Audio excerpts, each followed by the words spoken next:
Sud Radio, les clés d'une vie, Jacques Pessis. Sud Radio, les clés d'une vie, celle de mon invité.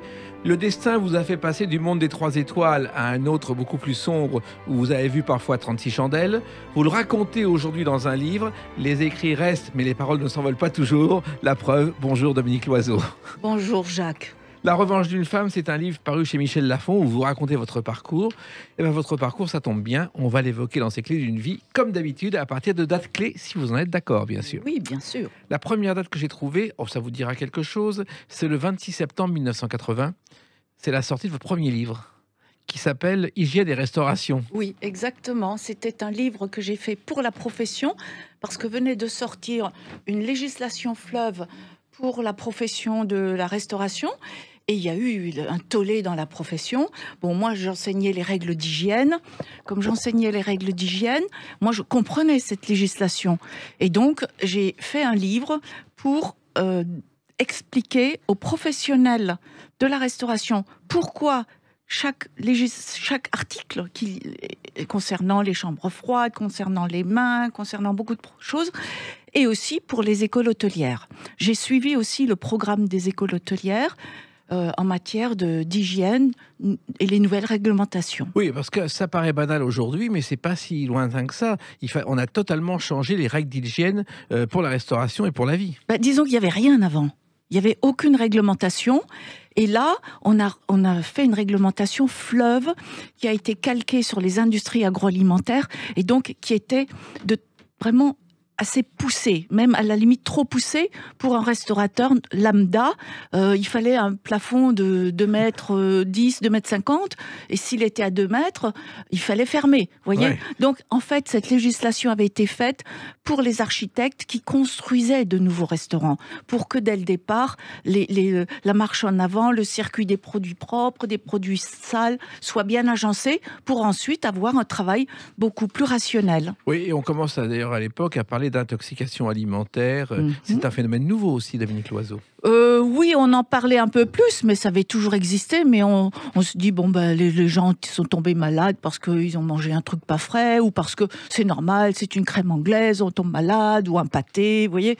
Mais là, c'est devenu, on faisait des prélèvements microbiologiques sur les aliments, sur les malades, et c'est devenu quelque chose de bien connu et de mieux maîtrisé. Voilà, parce qu'effectivement, il y avait la société industrielle qui se développait, il fallait agir. Et on parlait aussi de la diététique, avec un concept de nourriture équilibrée qui évoluait au fil des années. Oui, dont on ne parlait pas avant, hein, du moins chez les restaurateurs. On en parlait dans le domaine médical. Là, il y avait des bouquins, mais il n'y avait aucun livre pour le domaine de la restauration. Donc, je l'ai écrit également, ce livre de diététique, et j'ai passé un CAP de cuisine pour vraiment avoir le jargon et pour leur donner de bons exemples chaque fois pour étayer toutes ces règles d'hygiène des mains, l'hygiène des chambres froides, l'hygiène des produits carnés, des produits laitiers, les fruits et légumes. Enfin, il y a toute une législation qui est tout à fait justifiée et qui est maintenant, regardez, on ne parle pratiquement plus d'intoxication alimentaire. Exactement. Et ce livre, d'ailleurs, Dominique Loiseau, est toujours d'actualité. Il est devenu une référence. Oui, oui. Alors, ce phénomène est très loin de vos jeunes années en Alsace, où on ne parlait pas du tout de ce genre de choses. Vous avez grandi dans une famille où même le pain, on le faisait directement. Ma grand-mère, mes grands-parents n'ont jamais acheté de pâtes, jamais acheté de pain.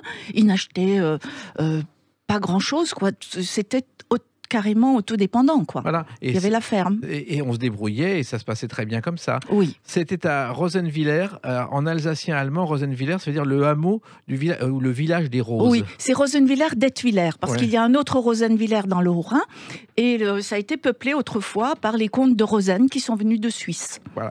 Alors, votre père travaille à l'usine et votre mère est déjà cuisinière. Elle est attitrée des baptêmes et communions, Dominique Loiseau. Oui. C'est une très bonne cuisinière qu'on appelle à chaque fois. Oui, parce qu'elle avait été à Neuilly, donc elle était la parisienne, entre guillemets. Donc elle savait cuisiner. Et quand on est à Neuilly, quand on se retrouve en Alsace, on n'est pas bien vu, théoriquement. C'est un village très fermé. Oui, non, mais comme elle était justement, on venait la voir quand on avait son enfant malade, on demandait à Marthe Brunet. Dès qu'il y avait le moindre truc, elle avait travaillé chez le général Chevance-Bertin à Neuilly. Rue du Commandant Pilot. Donc, elle rencontrait énormément de personnalités. Et puis, elle avait étaient en face de personnes qui avaient des spécialistes auprès d'eux. Donc elle a appris beaucoup dans cette famille. Alors, vous avez donc grandi là-dedans, au milieu des vignes, et déjà vous avez appris le jardinage, les noms des plantes. C'était déjà un atout, et c'était un atout de petite fille. J'avais les mains dans la terre, et notamment nous faisions, nous cultivions tout, les pommes de terre, les betteraves, le houblon et le tabac. J'ai fait le houblon et le tabac en étant petite. Et c'est un atout fabuleux pour apprendre la vie. Ah oui, On ne peut plus imaginer ça aujourd'hui. Oui. Et puis, n'oubliez pas, Jacques, tout l'été, on entendait les cigognes. Il y avait le nid cigogne qui est à deux maisons de chez ma mère. Et c'était toujours, même encore maintenant quand j'y vais, tout est un peu autour des cigognes.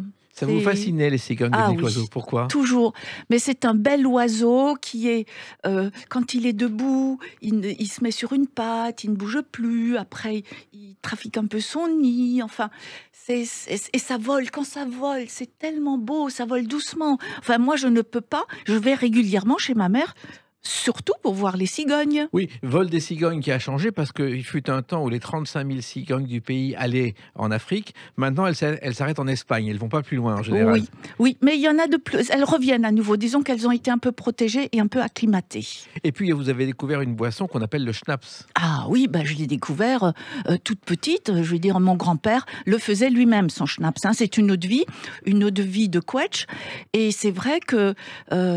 on soignait les maux de dents avec ça, et puis c'était fréquent qu'on prenne un peu de pain de mie, de pain de miche, d'une miche de pain, on fait une tranche et on imbibe ça de schnapps. Voilà. Et moi, toute petite, je goûtais ça puisque c'était pas fort.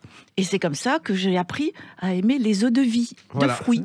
Et il faut savoir que le schnapps en Amérique du Nord a évolué. On fait des schnapps de pêche, de caramel maintenant. Ah oui, mais ça c'est non, ça ne m'intéresse pas. On est bien d'accord. Alors, ce qui est étonnant, c'est que vous parliez alsacien dans la famille et français à l'école. Oui, à la maison, mon père était francophone, mais chez mes oncles qui étaient à côté, il y avait des tablés de 12, puisque c'était une grande ferme avec beaucoup d'oncles et de tantes, je parlais le dialecte en permanence.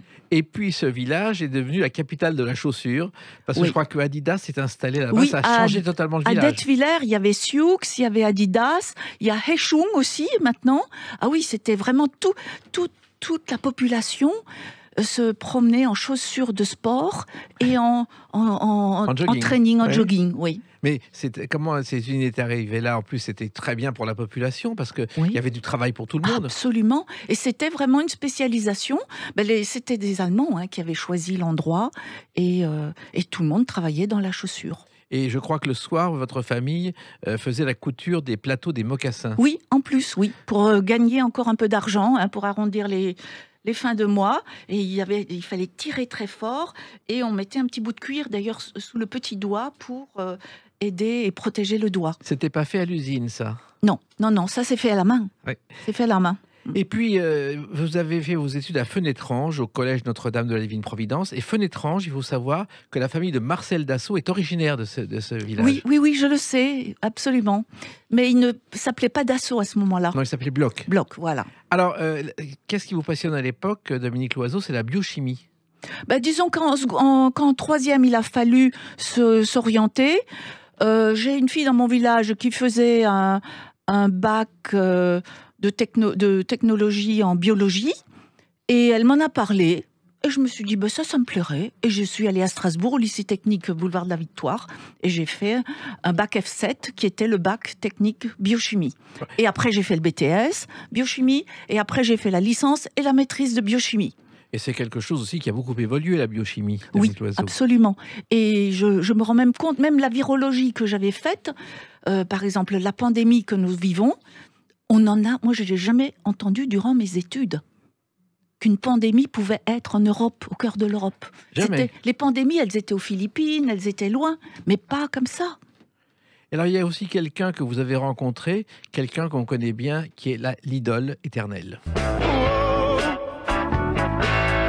ma jolie Sarah, Alors cette Ouais. chanson, elle date justement de l'époque où vous l'avez rencontré. Il prépare un show sur le thème de la pollution, Johnny Hallyday, et vous allez lui servir son whisky, Dominique Loiseau. Oui, disons que il donnait des spectacles sur la Côte d'Azur et mon ami Claude Gousset, ma copine, avait un fiancé qui était dans l'orchestre, qui était en première partie de Johnny. Donc nous avions droit d'être dans toutes les coulisses, quoi. C'était quelque chose d'extraordinaire. Et Johnny était vraiment déchaîné, c'était un showman incroyable. Oui, c'était un showman et il arrivait déjà Fatigué. un peu fatigué, enfin gai, dirais-je. Et puis après, entre chaque chanson, c'est moi qui lui portais son verre de whisky. Qu'il J'étais avalait très fière. pour chanter. Oui, Et j'étais très fière. Vous avez vécu aussi une soirée surréaliste avec Johnny et son copain de l'époque qui était Michel Sardou. Oui, aussi, oui, ça avait duré toute la nuit, là. C'est-à-dire, qu'est-ce qui s'est passé? Eh ben, ils ont chanté, bu, tous les gens des orchestres respectifs étaient là, ça chantait, enfin, c'était... pour moi qui suis très curieuse, c'était la découverte d'un monde que je ne connaissais pas. Oui, je crois que ça se passait chez Gu, qui était à l'époque un restaurant où toutes les stars passaient, quoi qu'il arrive, quand on était en tournée, et ça se terminait effectivement à l'aube, Oui. et on chantait, on mangeait, et on buvait beaucoup. Oui, mais tout ça, je vous dis, ce sont des expériences, moi, qui m'intéressaient, de connaître tous ces mondes qui n'étaient pas le mien. En plus, moi, partie d'un milieu très ouvrier, tout ça m'éblouissait un peu. J'avais envie de connaître et ça me plaisait. Voilà. Et vous entrez dans l'enseignement à ce moment-là, vous êtes professeur de mathématiques et de sciences appliquées à l'alimentation. Oui, pas de mathématiques, de sciences appliquées à l'alimentation, de microbiologie. Oui, et ça, c'est un enseignement nouveau à l'époque aussi. Oui, d'ailleurs, je dois vous avouer que j'ai fait les programmes pour les écoles hôtelières, parce que le programme de sciences appliquées pour les écoles hôtelières, il fallait étudier la mitochondrie, enfin des choses compliquées qui ne servaient rien à des élèves d'école hôtelière. Et comme la législation d'hygiène venait de sortir, j'ai rajouté toutes les règles d'hygiène, plus tout un programme de microbiologie, puisque les intoxications, c'est les microbes. Et donc, c'était pratiquement le programme que moi, j'avais étudié en biochimie microbio. C'est moi qui l'avais créé, ce programme, et les élèves l'utilisent toujours, et c'est devenu la référence dans l'éducation nationale en hôtellerie. Eh bien, écoutez, vous avez complètement changé ensuite. On en parle avec une autre date, le 19 mai 1989. A tout de suite sur Sud Radio avec Dominique Loiseau. Sud Radio, les clés d'une vie, Jacques Pessis. Sud Radio, les clés d'une vie, celle de mon invité Dominique Loiseau. La revanche d'une femme chez Michel Lafon, on va en parler tout à l'heure. Mais elle est liée à une date quand même, le 19 mai 1989. Ça vous dit quelque chose, non ? C'est mon mariage. Voilà, un mariage avec celui dont on va entendre la voix. Quand j'étais gamin, j'étais vraiment un gamin insupportable, quoi. Je tenais pas en place, il fallait me surveiller comme le lait sur le feu. Voilà. Mes parents avaient donc Bernard beaucoup Loiseau, d'activités un mariage civil, mais vraiment intime, avec un déjeuner chez l'ami intime qui était Guy Savoie. Oui, nous avons fait ce mariage dans l'intimité et on a fait le mariage religieux après avec la famille. Voilà. Et Guy Savoie a été en apprentissage avec Bernard Loiseau chez Trois Gros. Ils sont restés les meilleurs amis du monde. Et d'ailleurs, c'est grâce à Bernard Loiseau que Guy Savoie a osé diriger un premier restaurant, qui était la barrière de Clichy. Alors, votre première rencontre avec Bernard Loiseau, vous êtes à l'époque journaliste, parce que vous avez été journaliste dans un journal qui s'appelle L'Hôtellerie. Oui, qui est le journal de la profession. Et donc, j'étais dans ce journal, mais je m'occupais de tout ce qui était alimentaire, mais aussi donc l'hygiène et toutes ces règles-là. Voilà, et vous étiez rentré au départ parce que vous avez fait un livre, et puis finalement, vous avez passé 7 ans dans... Oui, parce que quand j'ai sorti le livre Hygiène et Restauration, le journal m'a demandé plein de piges, parce que le texte de loi, l'arrêté ministériel étant sorti, le journal professionnel avait besoin d'en parler. Surtout que la profession était un peu paniquée par toutes ces règles d'hygiène. Et donc, mon rôle, c'était vraiment de tout bien expliquer, à leur niveau, les gestes, mais avec des mots très simples. Oui, parce qu'on connaît mal ces journaux professionnels, mais c'est vrai qu'il y a plein de journaux comme ça qui sont réservés à une élite et qui marchent très bien. Oui, c'est un journal professionnel. Donc, on y traite les problèmes de réglementation, les problèmes de gestion, les problèmes d'hygiène, enfin, un métier, parce que c'est quand même un métier dans lequel certains se lancent sans avoir eu fait l'école hôtelière, par Oui. exemple. Hein. Donc, c'est important de tout, tout bien savoir. réglementer, et bien réglementer aussi, hein, parce que notre santé est en jeu en tant que client. On est d'accord. Alors donc, Dominique Loiseau, un jour, ce journal vous envoie au trophée, à Vichy, au trophée des sources. Oui. Et là, il y a un membre du jury qui vous regarde. Oui, surtout que je voulais absolument pas y aller. J'ai tout fait pour ne pas y aller et mon rédacteur en chef m'a obligé d'y aller. Ouais. Donc j'y suis allée à contre-cœur. Et durant le dîner de gala, donc il y a eu le concours culinaire avec des jeunes cuisiniers. Et ensuite, il y a eu le dîner de gala. Et durant ce dîner de gala, à 3 tables de moi, il y avait un monsieur qui m'a maté toute la soirée. Alors j'étais très mal à l'aise parce que j'ai cru que c'était Alain Chapelle. Oui, Parce plus grand cuisinier. qu'il lui ressemblait tellement. Et puis le lendemain, j'ai voulu lui dire qu'il se trompait de personne. Et bien, il était déjà rentré à Saulieu à 6h du matin.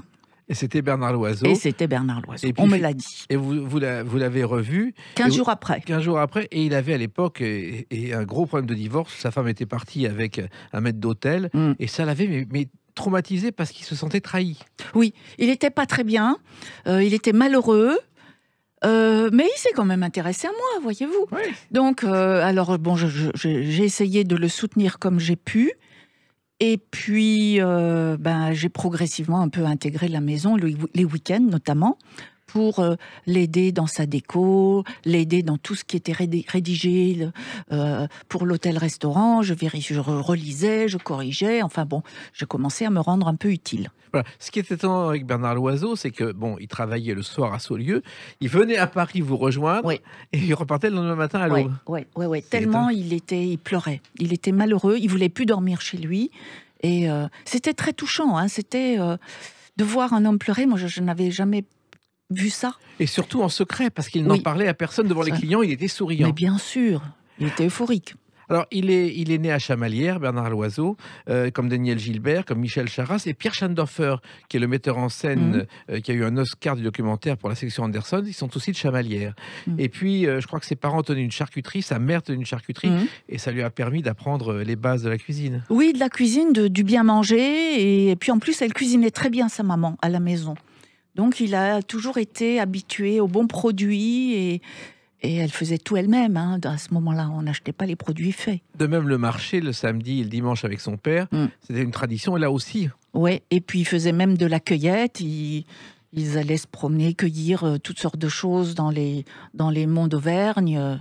C'est ce qu'on ne peut plus imaginer aujourd'hui, il Dominique me Loiseau. dit, il devait crapahuter. Hein. Oui. Parfois, il râlait un peu, Bernard. Oui, mais en même temps, c'est un privilège qu'on ne peut plus avoir aujourd'hui. Il y en a de moins en moins des marchés de ce genre. Oui, bien sûr. Et il apprenait aussi à pêcher les écrevisses. Ah oui, ça, il savait très bien pêcher les écrevisses.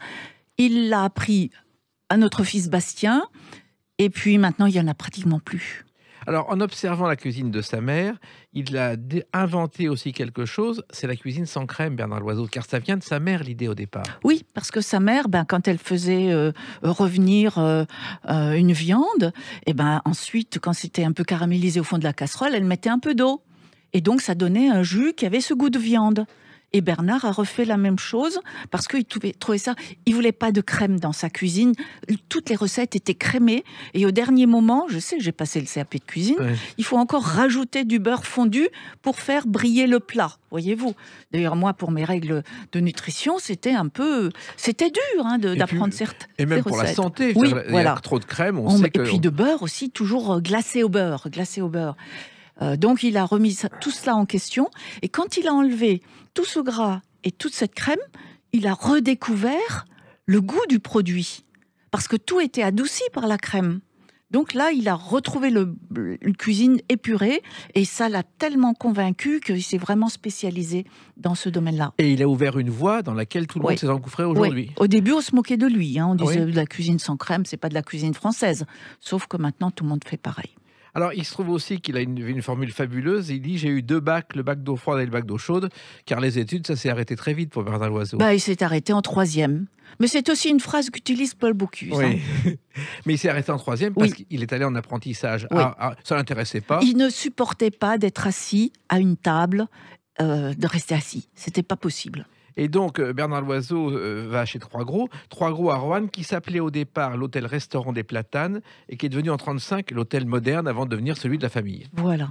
Et là, il a vu Trois Gros recevoir sa 3e étoile et ça l'a marqué. Oui, il y a 2 choses qui l'ont marqué. L'arrivée de cette 3e étoile et ce que ça signifiait, le nombre de bouteilles de champagne qui sautaient, etc. Et aussi les bons produits. Il était subjugué par la qualité des produits qui arrivaient en cuisine. Et pour moi, il m'a dit ça a été une révélation. Parce que c'était vraiment quelque chose de novateur. Oui, et puis d'une qualité extraordinaire. Alors, il se retrouve ensuite à Paris grâce à Claude Verger à la barrière de Clichy. Et du jour au lendemain, Bernard Loiseau, que personne ne connaissait, Dominique Loiseau, va devenir le cuisinier médiatique. Oui, il était à Paris. Et Claude Verger, qui n'était pas un cuisinier, avait senti que Bernard avait quelque chose et il connaissait les médias surtout, Claude Verger. Donc il a fait venir tous les médias. Et c'est comme ça que Bernard a été connu dès l'âge de 23 ans. Voilà, et il s'est senti tout de suite à l'aise avec les médias, ce qui n'est pas courant chez les cuisiniers. Oui, comme il était jeune, peut-être que bon... et puis, il n'y en avait pas tant que ça à ce moment-là. Non. C'était quand même il y a un certain nombre d'années. Donc, il a été, vraiment, il les a approchés, et puis, je crois qu'il a aussi compris qu'il en avait besoin, vous savez. Oui. Et d'autant plus que quand il est venu à Saulieu, il fallait qu'il se fasse connaître, parce que Saulieu était une ville un peu oubliée, et pour que les clients qu'il connaissait à Paris, qui allaient sur la Côte d'Azur ou à la neige, quand il passait dans le coin, il voulait absolument qu'il s'arrête. Mais pour qu'il sache qu'il est là, il était obligé de passer par les médias. Il ne pouvait pas payer des pages de pub. Oui, surtout qu'à l'époque, Claude Verger lui a confié donc le restaurant de Saulieu en lui disant un jour tu l'achèteras. Et finalement, plus personne ne passait par là parce que il fut un temps où on traversait le Morvan en voiture. Là, il y avait l'autoroute. Oui, l'autoroute est en temps arrivé. Tout le monde voulait l'essayer. Pourtant, c'est parallèle. On peut prendre la nationale, c'est pas beaucoup plus long. Mais il y avait cette nouveauté. Et là, Bernard me disait qu'il était sur le pas de la porte, en haut de l'escalier d'entrée, et qu'il pleurait, quoi. Parce qu'il n'y avait plus une voiture sur la nationale. Donc, il fallait faire revenir ce monde-là. Et en plus, il a vécu dans un hôtel de luxe, dans une toute petite chambre, un petit appartement. Je l'ai connu, j'ai vécu là aussi au début, au-dessus de la Nationale, à l'angle. Il y avait juste une armoire en plastique avec une fermeture éclair, une petite salle de bain sans fenêtre, et puis juste une espèce de salle à manger avec une table, c'est tout. Même pas de cuisine, rien. Ça l'intéressait pas. Ben non, mais c'était comme ça, et avec ça. Et lui a préféré investir pour les clients, toujours. Voilà. Toujours. Et ça a payé, on va en parler avec une autre date, le 26 janvier 1995. A tout de suite sur Sud Radio avec Dominique Loiseau. Sud Radio, les clés d'une vie, Jacques Pessis. Sud Radio, les clés d'une vie, celle de mon invité Dominique Loiseau. Ce livre, La revanche d'une femme chez Michel Lafon, on en parle tout à l'heure. Mais il y a une revanche aussi le 26 janvier 1995, une revanche pour Bernard Loiseau. Vous vous souvenez de cette date, Dominique Loiseau? Oui, c'est le jour de la remise de sa Légion d'honneur. Ça, c'était quelque chose. À l'Élysée, en plus. Par François Mitterrand. Par François Mitterrand. Et là, c'était vraiment le jour de bonheur, la revanche presque oui. La consécration d'une vie de travail. Oui, voilà. Pour Bernard, qui était toujours un peu complexé par rapport à tous ses collègues, parce que beaucoup de chefs qui étaient ses collègues avaient la maison familiale. Or, Bernard n'avait pas ça, donc il a dû acheter les murs, le fonds de commerce, enfin, il a dû s'endetter, il a dû se priver. Les premières années, on ne peut pas s'imaginer comme il s'est privé. Il a fait de sacrifices. Mais oui, mais parce qu'il ne travaillait pratiquement 20 heures sur 24. Mais oui, et puis il a fallu s'installer. Alors, Mitterrand, il venait quelquefois à Saulieu, c'est le Morvan, une région qu'il connaissait bien. Il venait discrètement au restaurant, Dominique Loiseau. Oui, il venait, comme il venait voir ses amis, ses anciens amis dans le Morvan, il venait avec un certain nombre de ministres, il venait chez nous, bien sûr. Et un jour, d'ailleurs, Bernard Loiseau lui a fait goûter quelque chose qui est lié à une émission de télévision. Et voici le bébé de chaud pour l'énergie, les socialos. Voilà. Car François Mitterrand, c'était Kermit la grenouille. Oui. Et Bernard fait une gaffe. Oui, Bernard prend la commande, il dit « Président, vous commencerez bien par des grenouilles ». Et le président lui répond « Oh !» Il le regarde. « L'oiseau, vous ne manquez pas d'humour », qu'il lui dit. Et oui. Et Bernard, sur le coup, n'a pas tout de suite réalisé. Puis après, il a tilté quand même. Voilà, et ça s'est arrangé. Oui, Et bien sûr. le bébé de show, faut pas l'oublier, bon, c'est Stéphane Collaro et Jean Roucas, mais c'est aussi Jean Amadou qui, tous les jours à 13h, s'enfermait dans un bureau avec les journaux et écrivait en 1 heure toutes les séquences du bébé de show. Oui. C'était un monument de la télévision. Alors, il y a eu donc les grands travaux de François Mitterrand, mais il y a eu aussi les grands travaux de Bernard Loiseau, parce que ça a été des années de travail d'Amine Loiseau pour faire de ce lieu qui était mort une résurrection. Oui, disons que c'est un lieu qui datait des années 50 et même des années 30. Et donc, à ce moment-là, on voulait voir qui passait dans la rue, du temps des calèches, par exemple. Hein. Il fallait voir qui passait dans la rue. Donc, les couloirs étaient au milieu du bâtiment et les chambres des deux côtés. Notamment, il y avait des chambres sur rue qui étaient très prisées. Mais après, c'est devenu l'inverse. Les clients ne voulaient plus être côté rue. Et donc, donc Bernard n'a pas fait tout de suite de travaux parce qu'il savait qu'il faudrait tout casser pour mettre les couloirs côté rue et les chambres côté jardin. Et donc, nous avons fait effectivement en 95 de très grands travaux. Et il fallait justement que les gens reviennent, se détournent de l'autoroute pour venir à Saulieu. Oui, c'est 20 minutes. Oui, mais enfin, il fallait quand même leur dire. Oui, non, mais Bernard Loiseau, quand on le voyait à la télévision avec ses yeux qui brillaient, avec son grand sourire, c'est un homme charismatique, eh bien, les gens s'arrêtaient, quoi. Oui, et effectivement, et d'ailleurs, il prenait la voiture le matin pour aller faire une émission de radio. Il faut 2h30 pour faire le voyage, il le faisait en 1h30. Oui, il le faisait souvent le soir aussi, oui. Et il n'y avait jamais de problème, parce qu'à l'époque, il n'y avait pas les points du permis. Oui, quand je pense combien. Il roulait tellement vite, mais il n'y avait pas de limitation. Donc on pouvait sans problème aller faire une émission de radio et revenir le lendemain matin à la cuisine. Absolument, mais c'est ce qu'il faisait. Mais pour tenir le rythme, c'est fou. Bon, il montait pas tous les soirs non plus, hein, mais il n'arrêtait pas. Je veux dire, il ne se limitait pas, il ne se protégeait pas. Et ça l'a quand même pas mal fatigué, tout ça. J'imagine. Alors, Bernard Loiseau, il y a une progression. Il reçoit le prix du meilleur petit déjeuner, d'abord. Des Relais Châteaux. Voilà, la meilleure carte des vins.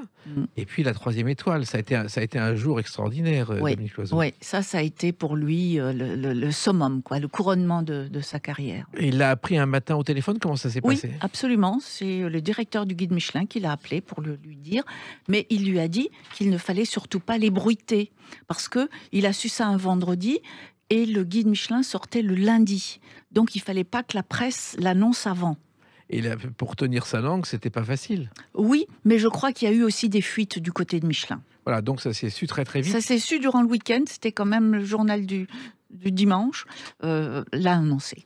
Alors, le guide Michelin, au départ, en 1900, c'était un guide qui donnait uniquement tous les renseignements utiles à un chauffeur voyageant en France, pour son automobile, pour se loger, et ça a évolué. Et puisque c'est en 1926 qu'il est devenu le guide des étoiles, pas avant, et avant, c'était offert gracieusement avec l'achat d'un pneumatique. Oui, parce que les voitures tombaient souvent en panne. Oui. Donc, le but de ce guide, c'était de donner les adresses des garages les plus proches. Alors, cette 3e étoile, vous allez la fêter de façon étonnante, puisque vous allez tous en car, toute la maison chez Bocuse. On avait deux bus. Hein. On est allé chez Paul. Paul nous a invités. Hein. Après, à la fin, il a invité toute l'équipe. Et c'était un repas assez pittoresque, dirais-je. C'est-à-dire ? Eh bien, Paul a fait un discours, mais vraiment formidable. Il avait un torchon en main. Il faisait semblant de le lire, voyez-vous, comme ça, là, sans arrêt. Et tout le speech de ce discours était vraiment... Tout le monde riait. Après, Bernard a dû prendre la parole aussi. Et puis, on a mangé les grandes spécialités de Paul. Hein. C'était un moment vraiment très émouvant. Un moment aussi qu'on ne peut pas imaginer aujourd'hui, parce que ce genre de grande fête où on rit, ça n'existe plus beaucoup. Et il y avait en plus des éléphants, les éléphants du cirque Pinder. Ah oui, alors avant d'y aller, quelques jours avant, Paul dit « Ah, de toute façon, tu sais Bernard, hein, tu seras bien accueilli. Hein. Tu sais, j'ai fait venir 2 pointures, hein, des personnalités fortes, hein, etc.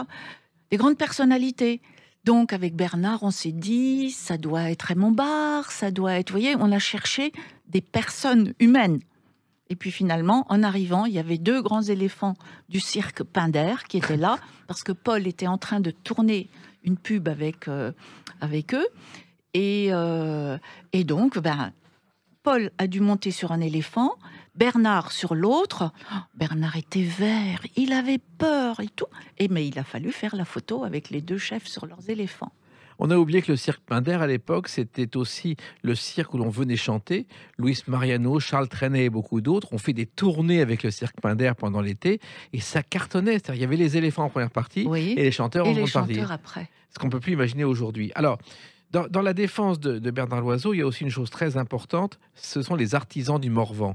Car non seulement il a redonné vie à Saulieu, mais il a sauvé aussi des artisans qui étaient qui vivaient dans des conditions très délicates et très difficiles. Oui, disons que quand on fait un très très bon produit, ça demande beaucoup de travail et c'est un produit qui devient cher. Donc, on ne peut pas le vendre dans les circuits normaux. C'est des produits trop précieux. Et pour certains artisans, de travailler pour Bernard, c'était vraiment faire un produit d'exception. Je sais que quand on avait un éleveur de pigeons, il fallait que le pigeon c'était le rasking, qu'il fasse 1 kilo pour que ça soit une belle portion pour 2 personnes. Vous voyez, on a quand même des critères très précis. Oui, mais en même temps, à l'époque, il a défendu les artisans, je m'en souviens très bien. Ah oui, bien sûr. Et en les défendant, il leur a permis d'entrer dans un circuit. Aujourd'hui, on voit dans des grandes boutiques des produits artisanaux et Bernard Loiseau en est responsable en partie. Bien sûr, parce que quand nous avions des produits d'exception, les autres chefs qui venaient faire des repas chez nous, ils voulaient les mêmes produits. Donc, c'est lui qui a vraiment lancé l'opération. Je prends le cas de notre confiture faite par un monsieur dans le Morvan. Quand Joël Robuchon est venu, ou d'autres, ils ont voulu avoir la même confiture. Donc, on l'a retrouvé dans des grands hôtels, les palaces parisiens, etc. Donc, il a développé cette famille qui était au fin fond du Morvan. Le monsieur était un peu aveugle, d'ailleurs. Et ça les a vraiment relancés. À propos de famille, il y a eu un problème, c'est les enfants. Il en voulait bien, mais à condition qu'ils ne soient pas dérangés pendant le service. Voilà, c'était quand on a dépassé la trentaine, je me suis dit, ma fille, il faut quand même pas oublier cette étape-là. Et donc, il m'a dit, je veux bien, mais il ne faudra jamais me déranger en plein service. J'ai dit, je ne te dérangerai pas en plein service. Sauf que, un jour, j'étais à Chicago pour vendre notre maison auprès des agences de voyage, pour nous faire connaître. Et il était 14h là-bas, et Bernard m'appelle. Sauf qu'ici, c'était 11h du soir, 23h. Et que se passait-il ? Eh bien, ma Bérangère venait de faire une appendicite. Et donc, Bernard a dû l'emmener à l'hôpital à Dijon, qui est à 80 km. Il n'a rien dit. Il l'a fait au mieux. Il a été un père parfait. Mais en même temps, 3 enfants, d'ailleurs, qui portent les mêmes initiales, BL. Oui. Bérangère, Bastien et Blanche. Et pourquoi les mêmes initiales, Dominique ? Parce que nous avons un très beau logo LB au restaurant, et que c'est un beau logo, et je trouve que je l'avais déjà mis sur un certain nombre de vêtements ou autres, donc je trouvais que c'est bien que les enfants aient le même logo, quoi. On ne va pas encore refaire un autre logo. Bien sûr. Alors, il y a eu les vacances aussi. Les vacances, c'est un mot qu'il ne connaissait pas vraiment, Bernard Loiseau. Non, je n'aimais pas ça. Non. Et comment vous avez fait, vous, pour partir en vacances, Dominique Loiseau ? Eh bien, j'essayais de trouver des excuses. Ouais. Je sais que nous sommes allés aux Seychelles parce que Bernard, je me suis débrouillée pour qu'il fasse le repas du président, quand c'était le mariage du fils du président. Donc, ils avaient demandé à ce que ce soit Bernard qui fasse le repas. Donc là, il a accepté de partir. Oui, sauf que cette semaine-là, il a su après que le président Mitterrand allait venir chez nous. Oui. Et là, il était paniqué. Mais quand il a dit que nous allions faire le repas pour le président des Seychelles, le président Mitterrand dit « Mais allez voir mon ami Albert René, il n'y a pas de souci, allez-y. » Et puis finalement, ça s'est bien passé sans nous. Voilà. Et puis, il y a cette date tragique du 24 février 2003 où il nous a quittés brutalement. C'est vous qui avez découvert le corps. Et on se pose encore aujourd'hui la question, pourquoi ? Mais vous avez, et vous le dites dans ce livre, vous avez senti des signes avant-coureurs, Dominique Loiseau. Oui, je sentais qu'il était fatigué comme tous les hivers. Tous les hivers, nous ne fermions jamais et il n'y avait pas beaucoup de clients. Et ça le démoralisait. À la limite, c'était une fatigue psychique plus que physique. Et là, en février, un jour, il a plongé complètement. Il a plongé complètement sans vous prévenir, sans rien. Il vous avait dit qu'il songeait à se suicider, vous l'avez pas cru. Oui, mais bon, Bernard, l'hiver, Bernard disait beaucoup de choses, vous savez. On ne pouvait pas toujours prendre tout ça à la lettre, parce que c'était quelqu'un qui était, maintenant je sais, qui était bipolaire. On ne savait pas à l'époque. Non, on ne connaissait pas. Moi, je pensais qu'il avait des sautes d'humeur, vous voyez, qu'il exagérait un peu toujours les choses. Et moi, je me souviens de l'avoir vu quelques semaines avant à Paris, où dans la rue, on marchait ensemble, il disait bonjour à tout le monde. Et je lui dis, mais pourquoi tu dis bonjour à tout le monde? Parce que si jamais ce sont des clients, et si je leur dis pas bonjour, ils ne viendront plus chez moi. Eh ben, il a raison. Oui, mais il Ah disait, mais des inconnus dans la rue, il leur disait bonjour. Ben oui, mais vous savez, dans ce métier, on salue facilement les gens. Il faut être très, très accueillant, c'est dans nos gènes, quoi. Alors, il y a aussi une légende qui a couru à l'époque. On a dit nous avait quittés parce qu'il allait perdre sa 3e étoile. C'est totalement faux, Dominique Loiseau. Bien sûr. On n'a jamais... quand il est décédé, la 3e étoile était restée. Hein. Voilà. Il y avait tout. On avait le guide et ses sourcils. Mais un critique a trouvé intéressant d'écrire que peut-être Bernard Loiseau devrait la perdre. Après, il a écrit « Il ne l'a pas perdue, mais il aurait dû la perdre ». Vous voyez, c'est la gesticulation... Ça, dans ces cas-là, bon, il faut garder une force morale pour ne pas avoir envie de dire ce qu'on pense à ce monsieur. Oui, d'une part, mais d'autre part, moi, je sais que quand on est connu comme Bernard, de temps en temps, bon, il y a eu toujours plein de bons articles, de temps en temps, il y en a un qui est moins bon et qui vous attaque. Ça fait partie du jeu. Sauf que Bernard n'a pas supporté ça, voilà. Du tout. Et... Surtout parce qu'il se donnait tout le mal qu'il fallait. Alors, ça. Il me l'a dit, hein, je me donne tout le mal que je peux, je suis là-bas tous les jours et on m'attaque maintenant. Oui. Et ça l'a déstabilisé.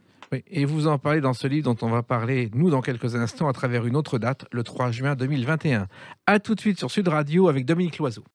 Sud Radio, les clés d'une vie, Jacques Pessis. Sud Radio, les clés d'une vie, celle de mon invité Dominique Loiseau. Le 3 juin 2021 est sorti La revanche d'une femme, un document chez Michel Lafon, le témoignage bouleversant de la femme de Bernard Loiseau. Et c'est vrai que ce livre, pour vous, c'est un besoin de l'avoir fait, Dominique Loiseau. Oui, disons que c'était... nous avions fait il y avait une émission qui était faite sur nous, qui durait 20 minutes, qui était une très très belle émission, qui est passée sur France 2, et qui a beaucoup plu aux Français, j'ai eu des retours des lettres et autres, et la responsable Katia Chapoutier, qui a fait ce reportage, s'est dit, il faut faire un bouquin de cela. Et donc elle a fait le livre. Alors, La revanche d'une femme, c'est effectivement votre travail, 18 ans de travail. Lorsque Bernard est parti, et moi je viens très bien, les gens disaient, mais c'est fini, Bernard Loiseau, on n'en parlera plus. Et vous êtes arrivé. Et personne ne pouvait imaginer que ça marcherait. Ça a marché, et vous l'avez voulu, Dominique Loiseau. Oui, je l'ai voulu. D'abord, il y avait une très belle maison qu'on a mis 27 ans à construire. Donc, ça vaut le coup quand même de sauver une maison. Quand je dis la maison, c'est le bâtiment, tout c'est un bel endroit. C'est un superbe relais et château. J'avais 60 personnes qui travaillaient là, qu'il fallait renvoyer chez elles. Ben non, on peut pas prendre cela comme responsabilité. Il y avait les clients de Bernard qui tenaient à lui. Qu'est-ce qu'ils auraient pensé si d'un seul coup, Bernard Loiseau, c'est du vent, il n'y a plus rien. C'est pas possible. Donc je ne pouvais pas imaginer qu'on enlève le nom de Bernard Loiseau sur cette façade. Moi, je n'aurais pas pu survivre à ça. Et donc, je me suis dit, on va essayer. Comme ça, je n'aurai pas de regrets. Moi, je suis comme ça. Je suis toujours quelqu'un qui a besoin de sauver une situation, de sauver des choses. Enfin bon, je suis comme ça. Et donc, vous êtes mis au travail. D'abord, une femme dirigeant ce genre d'établissement, c'était pas courant à l'époque. Non, mais j'étais déjà avec lui durant tant d'années à ses côtés. Je connaissais les équipes me connaissaient. J'étais quand même l'épouse. Oui. J'étais crédible.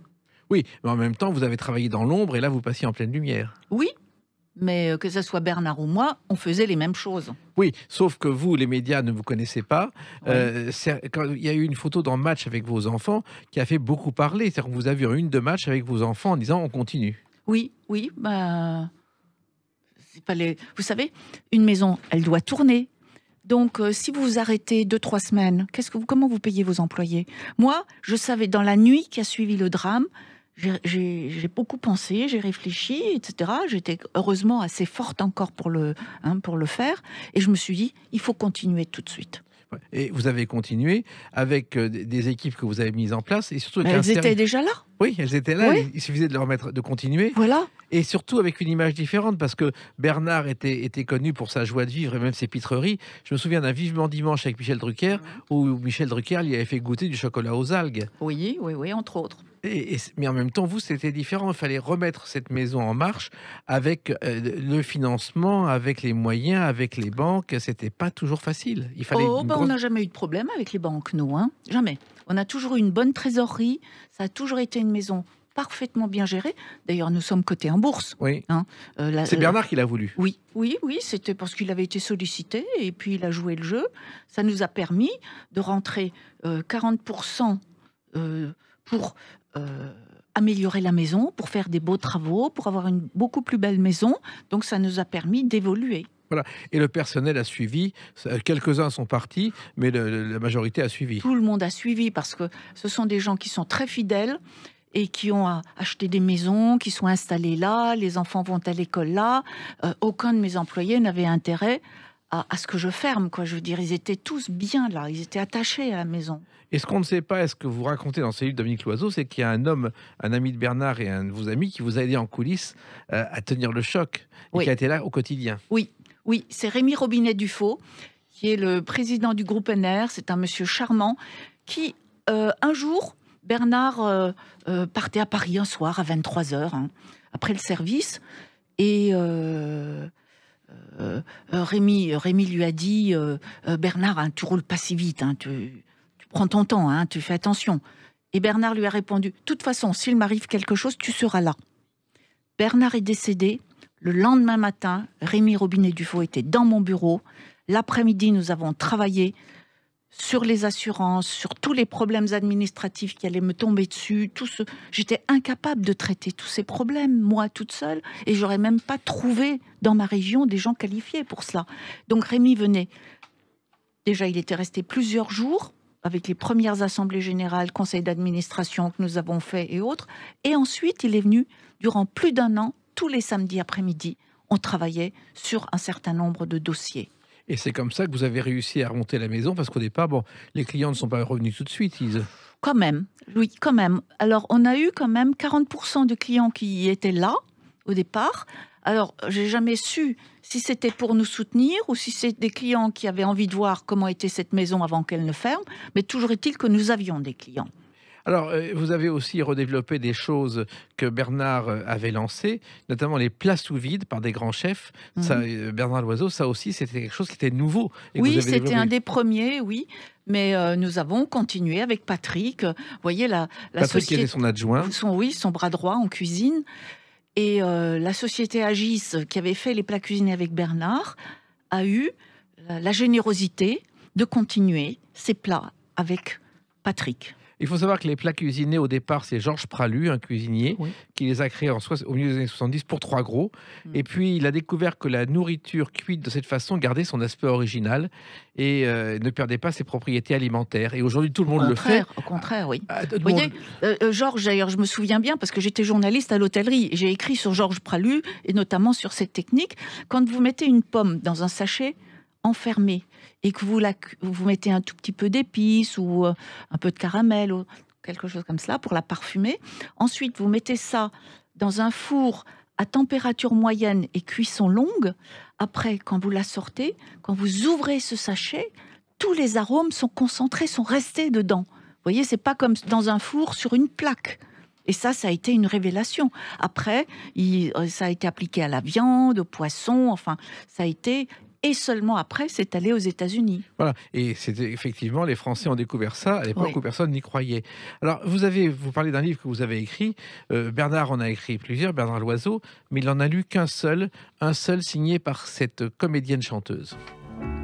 Elle est jolie, la cicatrice, avec la marque de tes dents, posée sur le haut de ma cuisse, comme à l'arbre on grave un serment. Annabelle Buffet, femme de Bernard Buffet, qui avait comme amie Juliette Gréco et Françoise Sagan. Et elle a écrit des livres, elle chantait, elle a dit « Tant qu'on ne me dit pas que je chante comme Sagan et que j'écris comme Gréco, ça ira. » Et c'est vrai qu'il y a un livre où elle parle de Bernard Loiseau. Il y a un livre qui est sorti et elle l'a dédié à Bernard Loiseau, Annabelle Buffet. Oui. Et ça, il l'a lu. Il l'a lu, c'est oui, le seul livre c'est le seul livre qu'il a lu. C'était pas un très grand livre, mais quand il l'a reçu, le soir, dans le lit, il a commencé à lire à côté de moi, ce qu'il ne faisait jamais. Alors moi, ça m'agaçait un peu, parce que On se parlait pas, il lisait. Alors je lui dis, écoute Bernard, t'as qu'à le lire à haute voix, parce qu'en plus c'était pas un livre très grand, et il l'a lu en une soirée à haute voix. Oui, c'est vrai qu'il n'avait pas le temps de lire et c'était pas son truc. Et en revanche, les voyages, effectivement, il y en a eu très peu. Et c'est après sa disparition que vous avez créé un festival à l'île Maurice avec ces anciens cuisiniers. Oui, dans le groupe Constance. Oui, le groupe Constance a eu envie de faire quelque chose pour nous. Et j'ai essayé de trouver quelque chose d'original, pas juste faire une semaine gastronomique. Donc là, il y a moitié de cuisiniers des îles du Pacifique, hein, des îles lointaines. Voilà, de l'océan Indien, Ah, pardon, oui. excusez-moi. Et ensuite, la moitié vient d'Europe, de restaurants 2 étoiles notamment. Et donc, ils forment des binômes, un Européen et un chef des îles, et il y a un concours, et il y a un binôme qui gagne. Et c'est un concours qui est maintenant très connu, et ça, il y a une émulation dans tous les pays, et pour l'île Maurice aussi, ça fait progresser considérablement la cuisine là-bas. Oui, car le nom de Bernard Loiseau est encore mythique aujourd'hui auprès des grands cuisiniers. Ah oui, mais bien sûr, même des jeunes, hein, tout le monde le connaît, c'est assez impressionnant. Ce que vous n'auriez jamais imaginé au départ, Dominique Loiseau. Non. Mais je fais un peu tout pour, quand même. Oui, effectivement. Alors, il faut dire que la cuisine a changé. Et parmi les inquiétudes de Bernard Loiseau, quand il était parmi nous, c'était la cuisine moléculaire. Il n'y croyait pas du tout. Bah non, mais regardez, ça vous parle, la cuisine? Est-ce que vous en avez autour de vous, de la cuisine Le moléculaire? moins possible. C'était un soufflet qui a vite retombé. C'était une mode, quoi. Mais c'était bien, parce que vous savez, les Espagnols ont souvent été dans l'art, aussi bien dans la peinture que dans la cuisine, des créateurs. Donc, les Espagnols ont lancé cette cuisine. Mais enfin, c'est quand même resté qu'à Barcelone, hein, malgré tout. Hein. Oui.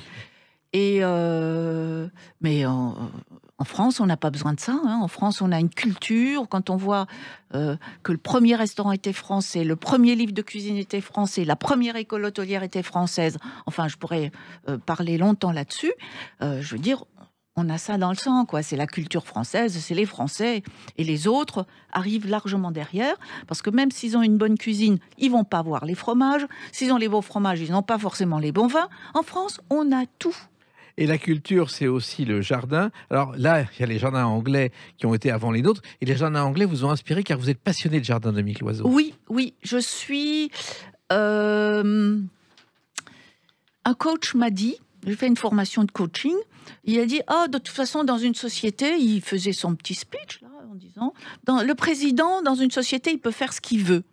Et moi, mon rêve, ça a toujours été de mettre des bottes et de jardiner, de planter ce que je faisais à la maison chez moi. Mais j'avais envie de le faire à l'hôtel parce que je n'ai pas de vrai jardinier et parce que j'ai pas envie d'en faire venir parce que ça coûte cher et puis j'ai envie de faire comme j'aime. Donc là, on m'a dit « Ah non, mais en tant que présidente, au contraire, vous pouvez jardiner. Au contraire, les clients vont apprécier de vous voir jardiner. » Et depuis, je m'occupe du jardin du Relais Bernard Loiseau. Et en même temps, vous avez regardé ce qui se passait en Angleterre, les jardins anglais, car on ne se rend pas compte, les jardins anglais sont fabuleux. Oui, je suis allée dans les Cotswolds, dans les garden centers, où l'on peut acheter beaucoup de décorations de jardin. Alors qu'en France, il faut aller plutôt chez les brocanteurs, et puis souvent ça coûte assez cher, la déco pour les jardins. Et là-bas, et puis ils ont ça aussi, c'est une tradition en Angleterre, tous les villages que vous traversez, les maisons ont des plantations tout autour. Enfin, il y a un travail énorme sur le fleurissement. Oui, et les peintres s'en sont emparés en Angleterre. Le premier, c'est William Kent, qui est au XVIIIe siècle. Et même Churchill peignait beaucoup de jardins. À Downing Street, il y avait une petite pièce réservée à ses tableaux. Dès qu'il partait en vacances, c'était des jardins qu'il peignait. Ah, je ne savais pas, voyez-vous. Alors maintenant, l'avenir, c'est ce livre qui sort. Et puis l'avenir, maintenant, la Maison Loiseau continue. Et surtout, la famille Loiseau continue, car vous avez décidé de travailler complètement en famille, Dominique Loiseau. C'est pas moi qui l'ai décidé. Ce sont mes filles qui ont décidé de me rejoindre. Durant le confinement, je ne sais pas ce qu'elles ont fait, ce qu'elles ont pensé, ce qu'elles ont fabriqué. Toujours est-il qu'après le confinement, elles sont venues me voir en me disant « Maman, on va te rejoindre ». C'est-à-dire Bérangère, vice-présidente, chargée de la communication, ça elle fait très très bien, ça elle le tient de son père. Et puis Blanche, qui est une chef cuisinière, puisqu'elle a fait l'Institut Paul Bocuse, elle a fait son master de créativité culinaire, elle a travaillé chez les frères Roca, elle a fait vraiment les meilleures maisons dans le monde, elle a passé 1 an au Japon aussi pour connaître cette cuisine japonaise, et donc elle est revenue avec mon chef Patrick Bertrand. Maintenant, ils travaillent ensemble. Et à Bastien, le 3e, qui est aussi en train de travailler avec vous. Voilà. Et en revanche, il y a une chose, et vous le dites dans ce livre, vous n'avez jamais voulu refaire votre vie. Vous ne l'avez jamais imaginé, Dominique Loiseau. Non, et puis je ne l'imagine toujours pas. Entre le jardin, mes petits-enfants et tout ce que j'ai à faire au relais, j'ai pas le temps d'aller chercher un homme déjà. Oui. Et après, le garder, c'est encore une autre histoire. En revanche, vous avez pris le temps de faire ce livre, La revanche d'une femme, chez Michel Lafon, que je recommande à celles et ceux qui aiment et suivent votre parcours. Merci Dominique Loiseau, et puis Merci. continuez à vous battre ainsi pour la France, pour la cuisine et pour l'image de Bernard Loiseau. C'est très important. Merci beaucoup, Jacques. Merci, les clés d'une vie, c'est terminé pour aujourd'hui. On se retrouve bientôt. Restez fidèles à l'écoute de Sud Radio.